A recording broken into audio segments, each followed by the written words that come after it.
Well, good morning. Welcome to South Texas. As a Florida native, born and bred, used to the heat, but this is pretty significant. So, particularly you guys coming from other parts of the country, this is the real deal. But it's important that we're here because on January 20th, 2025, we will be on a mission to stop the invasion at our southern border, to fight the drug cartels that are poisoning our citizenry, to build the border wall, and to reestablish the sovereignty of this nation. We are done with promises. We are done with slogans. Now is the time for action. No excuses. We will get the job done. And I'm thankful to have Congressman Chip Roy here with me, as well as State Representative from Florida, Cayenne Michael. You'll be hearing from them in just a minute. The problems at this border are readily apparent for anybody who actually takes the time to study the problem. First, it is humiliating as a country to not have control over our own territory. This border behind us, in spite of all the great efforts of Texas and Florida sent people, this border, because of the neglect of the Biden administration, because of their intentional failures, this border is controlled by the Mexican drug cartels. That is a disgrace. That is horrific. And yet that is exactly what is happening. What has happened since Joe Biden took office? Millions and millions of illegal aliens have poured into this country. And yes, there have been criminal aliens that have come in. There have been people that our own government says are on the terror watch list. There are people that have been deported multiple times already who are coming back into this country. That is not good for the American people, and that's not limited to just these border towns. We've had instances in Florida where people have been killed by people that have come across the border illegally under Biden's watch. It's unacceptable and it needs to stop. When you have this many people, mass migration at this scale represents a huge burden on communities. It represents a burden on taxpayers. It represents a burden on medical, on education, on criminal justice. And it's not just limited to towns in South Texas. We're seeing the impact in communities all across the United States of America. It's also, what we're seeing here is profoundly unfair to American citizens who are having to bear the brunt of this illegal migration. It's also unfair to legal immigrants who've actually navigated the process like they're supposed to. It's almost like they could have saved a lot of time and been better off had they just shown up at the border illegally. What kind of message is that sending to people who are actually doing the right thing? You notice vast expanses of this southern border does not have a border wall. The federal government has not gotten that job done. That's made it so much easier for people to be able to come to this country illegally. I note that Texas has had to put up barbed wire. They've had to put up different types of boxes to deter people. And I'm glad that they're doing that. But honestly, this is a national border. This is the border for the United States. It should be the national government, the federal government, who's coming in and securing it. And yes, I support the states stepping up in these instances, but this is a major failure that people are allowed to come in the way they are. You look at what's happened with Border Patrol. They are undermanned, they are not properly resourced, and they're having to do this fight with one tied behind their back. No wonder why morale is so low. They are not being treated the way they should be. And I think that anybody, if you want to say that this is a Texas problem or an Arizona problem, then the only way you can say that is if you totally close your eyes to the devastating impacts of fentanyl on this country. Because there are mothers who have lost kids in every community in this country with this scourge. We were at an event just at the VFW down the street. We had so many mothers who were telling the story about tragically losing a loved one. This is unacceptable, but this is a huge, huge cost on our society to have this amount of product that's moving into our country across this porous border. It is devastating communities. It is devastating families. You also see the cost of the people who get caught up in this operation. Because what it effectively is, it's a vast human smuggling operation orchestrated by the drug cartels, but tacitly encouraged by the U.S. federal government. Florida actually has an investigation, a big grand jury investigation in place.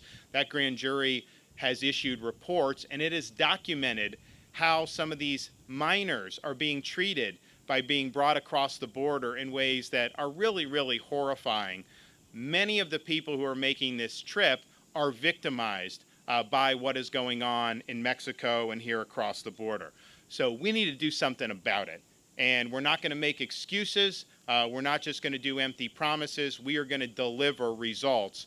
And this is going to be a day one priority starting January 20th, 2025. First, we are going to declare this issue of the border to be a national emergency on day one. That will give us authorities to be able to marshal all available resources to be able to meet this moment and reestablish the sovereignty of our country. That, of course, involves reversing Joe Biden's disastrous border policies. We are going to end catch and release. We are going to end phony asylum claims, and we will do everything we can through executive action. We'll also support legislative initiatives such as what Congressman Roy has done. We are going to build a border wall. Walls work. When you have the walls in place, it diverts traffic away from that, and it makes it so that the Border Patrol and ICE are able to do their job appropriately. So that's going to get done, and we've got to wade through bureaucracy. We got to cut through red tape. We have a history of doing that in Florida. When Hurricane Ian came, it knocked out bridges in Southwest Florida. People said it was going to take 6 months to be able to repair these bridges. The residents of the islands were told to get off the islands. That just couldn't get done. They came to me and asked if the state could take over. We did. We did the Pine Island Bridge. It didn't take months. We did that in 3 days. We did 3 breaks repaired on the Sanibel Causeway in 2 weeks. And so you can do it, and I think a leader will identify ways in which you can get the job done, not make excuses about why you can't get the job done. I've also noticed, if you go, we were in Arizona recently, there was a big wall, and it stopped, and so people could just go around it.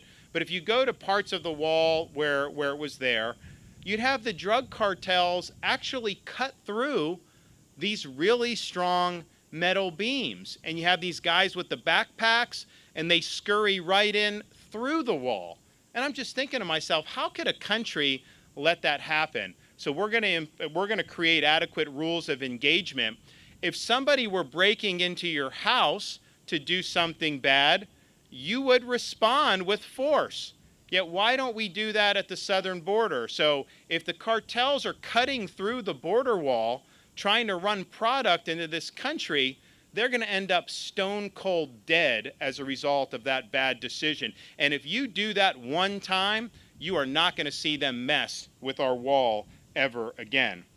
You can sit here and talk about all the different things with respect to illegal immigration, but if there's not an adequate sanction for coming illegally, you're going to still have people that want to come. If you can come, get a sheet of paper with a court date to come back in 2 years and stay in the interior of our country, of course people are going to do that.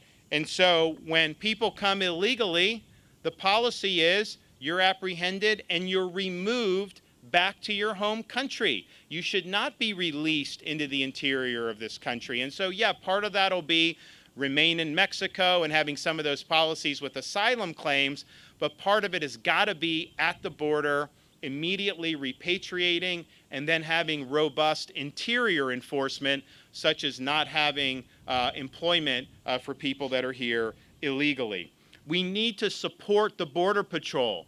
They need to be paid higher salaries, and we will support doing that. They also shouldn't have to do their jobs with one hand tied behind their backs, and that goes for immigration and custom enforcement as well. So we're going to have a rule of law. When that law is violated, there's going to be a sanction for doing that, and if you're able to establish that, you are going to see this problem go down dramatically. And we speak from experience on this, too, in Florida. We're not a southern border state, but we are a maritime state. And we have boats that run illegally, attempt to run into Florida from places like Haiti and Cuba. The Coast Guard is in charge of doing that. They do a good job. They just don't have enough ships. So Florida has surged our maritime assets. We fill in the gaps. People that come on these boats are interdicted, turned over to the Coast Guard, and then they're deported back to Haiti or Cuba or wherever they came from. And once we started doing that, the number of boats even attempting to come fell off dramatically. Why would you want to go make this type of a journey across, really choppy waters sometimes if you know the end result is that you're going to be sent back to where you came from? People realize they're not going to do that. Same principle applies with this border. If they know they're not going to make it to the interior of the country, you're going to see a huge decline in people willing to do it. Now, in order to get that done, we are going to empower states and localities to enforce federal immigration law.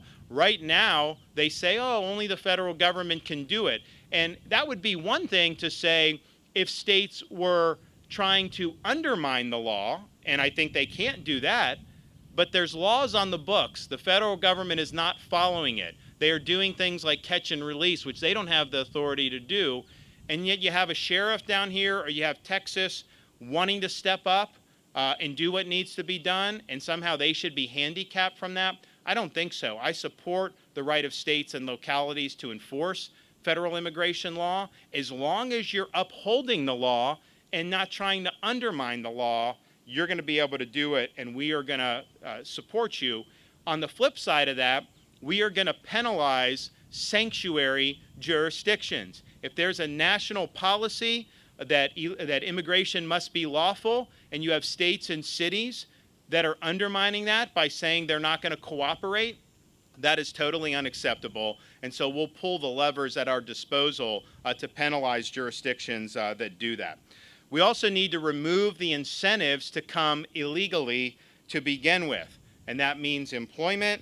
That means taxpayer finance benefit. It also means this idea that you can come across the border 2 days later, have a child, and somehow that's an American citizen. That was not the original understanding of the 14th Amendment. And so we'll take action to force a clarification of that. But I think it's wrong that people would use our country for things like birth tourism. So we're going to be removing the incentives to come into this country illegally. And then finally, and maybe most importantly, we are going to treat the Mexican drug cartels as the threat that they are. They are responsible for coming into our country and killing tens of thousands of Americans. And yet, the ruling class in D.C., both Republicans and Democrats through the years, have basically just shrugged their shoulders. And so the carnage continues to mount. We are going to be designating the cartels either transnational criminal organizations or federal foreign terrorist organizations. There's different legal things that come from each, but we're going to make sure we have an appropriate designation so that it unlocks our ability to hold the cartels accountable, both in terms of finance, but also in terms of any direct action that may be needed to be able to curtail and ultimately defeat the cartels.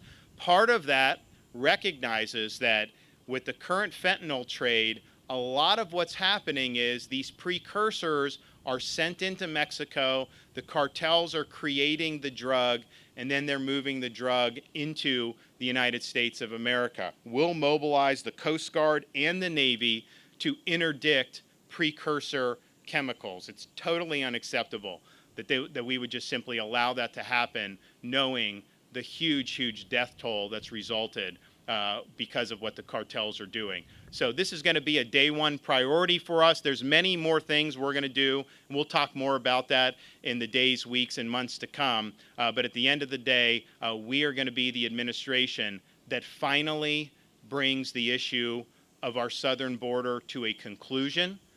We will stop the invasion. We will reassert our nation's sovereignty, and we will fight these cartels so that Americans stop dying from their poison. I want to recognize Chip Roy to come up and say a few words, and then Cayenne Michael. Well, thanks, Governor. It's an honor to be here standing alongside him. A couple of weeks ago, federal judge in the Northern District of Texas, Reed O'Connor, had issued an order in which he upward departed on the sentencing guidelines because of the horrors that he saw in a stash house in Fort Worth, Texas. Fort Worth, Texas, not here in Eagle Pass, but in Fort Worth, where you have a stash house where you have individuals who are being sold, basically, and charged $10,000, but children, $13,000. The fact is, there's a reason for that. Children are getting sold into the sex trafficking trade. There was a dad who was an illegal immigrant in Baltimore. He was being held up for ransom for $23,000. $23,000 because of what they would say they would do to his daughter and his wife. That's what the greatest country, the most powerful country in the history of the world is allowed to happen with our borders. 856 migrants who have passed away along the southern border, along the Rio Grande. Children getting sold in the sex trafficking trade. This morning I was proud to join with the governor, the VFW in Eagle Pass, with sheriffs from around South Texas, with moms, fentanyl moms, angel moms, who have lost their loved ones because of fentanyl trafficking and because of the dangers of illegal immigrants posed to our citizenry. Ranchers who are getting absolutely decimated here in South Texas, their fences and their livestock. This problem is real, and that's why I'm proud to be standing alongside Governor DeSantis, who has a proven track record of doing what he said he would do, of getting things done. He's helped us already, sending the National Guard. He's helped us already, sending Florida troopers. He's here to protect us, doing the job to protect Floridians while also standing alongside Texans on the front lines. That's the kind of leadership we want to see. The kind of leadership that led to winning by 1.5 million votes in Florida, winning Hispanic voters by 62%, and winning single women, 50% of single women voters. It is time, as the governor said, for no excuses. The American people are tired of it. No more excuses. Secure the border, no excuses. Build the wall, no excuses. Follow the law, enforce the law, no excuses. And take out the cartels and restore our operational control of that border. No excuses. Governor DeSantis is the man to do that, and I'm proud to endorse him and support him. We were able to, as Chip mentioned, meet with angel moms who've had loved ones killed because of this open border. And this is not something that unfortunately is new in this country. This has been happening for many, many years. And a lot of people, a lot of elected officials, both Republicans and Democrats in D.C., they just ignore these folks. They're not doing anything to really make life better or to vindicate the losses by saying it's not going to happen again. We just feel differently about this. We think our angel parents need to be heard from, and we need to make sure that we're reforming in ways so that doesn't happen anymore in the future. And so joining us is Cayenne Michael. She's now a Florida state representative that just got elected in November, but I got to know her when we were doing our efforts to combat illegal immigration in Florida way back in 2019 with the ban on sanctuary cities. And she carried our most recent bill to curb illegal immigration in the state and has really been a champion for this issue because it's very personal to her. So she's going to share her story with you right now.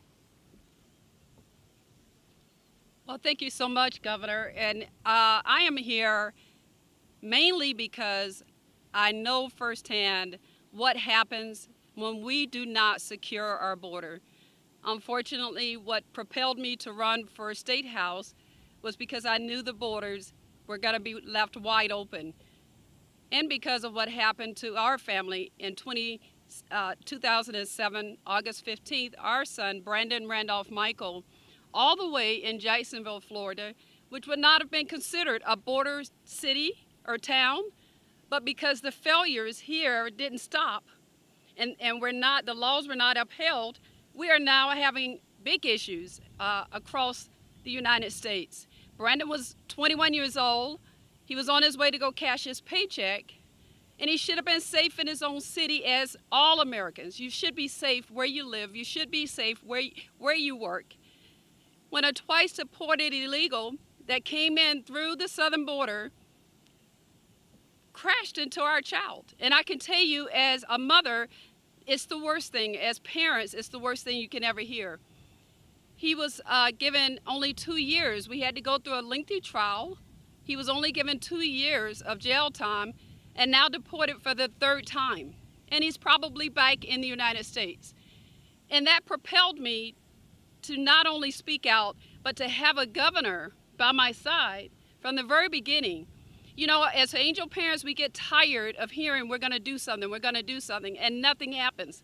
But Governor DeSantis sat down back in 2019, and he sat across the table with sheriffs, looking us in the eyes and listening to our story. He wanted to hear from us what happened, and I could see that he actually cared. And we could tell a difference, all of us, when people are real and when they're just talking. This man is real, and I can tell you as a mother, as a parent, it has been just phenomenal for us. You've brought healing to our family. You have stood when others have sat down, and I can tell you it takes boldacity, if that's a word, to do what you have done in the state of Florida, to stand up, and I can say everything that you told us you were going to do, you have done it. And I thank you for that, because as angel parents, as parents, period, we are not going to stop going after securing our nation and preventing this from happening to somebody else. So to have the honor to now serve in the House, but I'll always be the #1 thing, and that's Brandon's mom. And I speak for other angel parents, and I thank you for what you're doing. We need you as president. We need you to stand for us, and I know you will, and I know you have. But there is nobody else that's going to fight like this governor fights. There's nobody else who means what he says and says what he does and means it. There's nobody else that's going to stand for every American and making sure that you're safe other than Governor DeSantis. And I thank you for having me. Thank you for standing by our family. Thank you for listening. Thank you that I saw the tears in your eyes. You probably didn't know this. As a father, I could see it, that you really cared. And I saw the strength of a man that was a man of conviction, but also as governor, that you would not back down from anybody. And that's what we need as leadership in this nation. And we're blessed to have you. Now we get to share you with the rest of the U.S. So God bless you. Thank you so much for allowing me to speak.